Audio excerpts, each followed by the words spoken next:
Bonjour, on se retrouve pour la recette du café caramel macchiato. Alors tout d'abord on commence par le crémeux chocolat blanc. On réchauffe dans un bol le glucose et on vient verser le jaune d'œuf par-dessus et on mélange. Ensuite on porte à ébullition le lait et la crème dans une casserole et on vient verser ce mélange chaud sur les jaunes. On mélange et on remet le tout dans la casserole et on porte à ébullition jusqu'à atteindre les 80 degrés.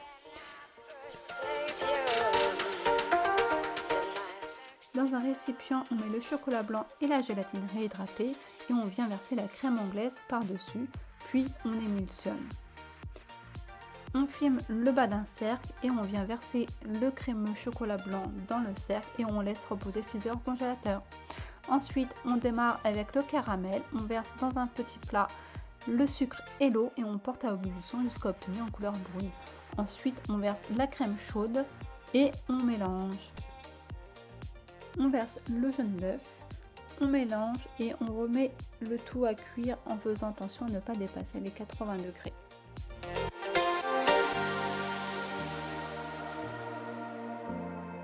On verse la gélatine réhydratée, on mélange bien et ensuite on vient incorporer ce caramel dans la mascarpone à température ambiante.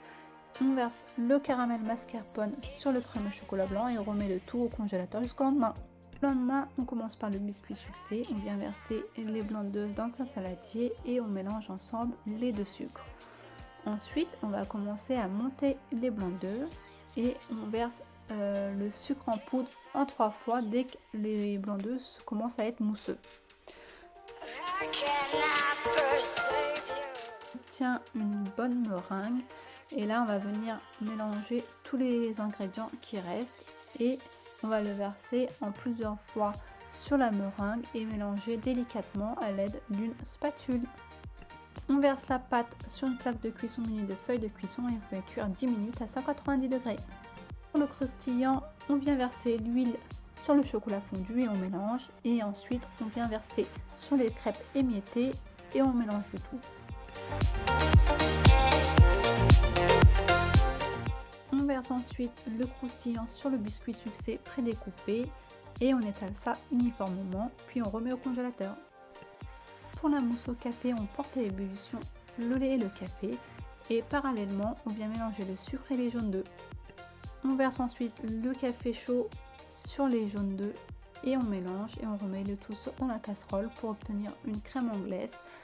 Lorsque la crème atteint les 80 degrés, on retire du feu et on verse dans un récipient et on mélange avec la gélatine réhydratée. Pendant que la crème anglaise refroidisse, on vient monter la crème en chantilly, mais pas très ferme. Ensuite, on vient verser la crème anglaise refroidie en plusieurs fois dans la crème montée à l'aide d'une spatule pour ne pas faire retomber cette mousse. Pour le montage, on vient verser un peu de mousse café, on vient déposer le double insert sur la mousse et on redépose de la mousse café et on finit par le biscuit et le croustillant et on laisse reposer toute une nuit au congélateur. Pour le glaçage miroir, dans une casserole, on verse le sucre, le sirop de glucose et l'eau et on fait cuire jusqu'à 104 degrés. Ensuite, on verse dans un bec verseur le chocolat blanc, le lait concentré sucré, la gélatine réhydratée et le sirop chaud et on vient mixer tout ça environ 1 minute. Vous pouvez aussi mettre le colorant, ce que j'ai oublié de faire ici. Ensuite, on filme au contact et on laisse reposer jusqu'au lendemain. Le lendemain, on réchauffe le glaçage à 35 degrés. Ensuite, on démoule l'entremets et on verse le glaçage sur l'entremets froid. Vous pouvez faire des effets avec plusieurs couleurs de glaçage. Laissez le gâteau environ 4 heures au réfrigérateur avant de le déguster. Bon appétit!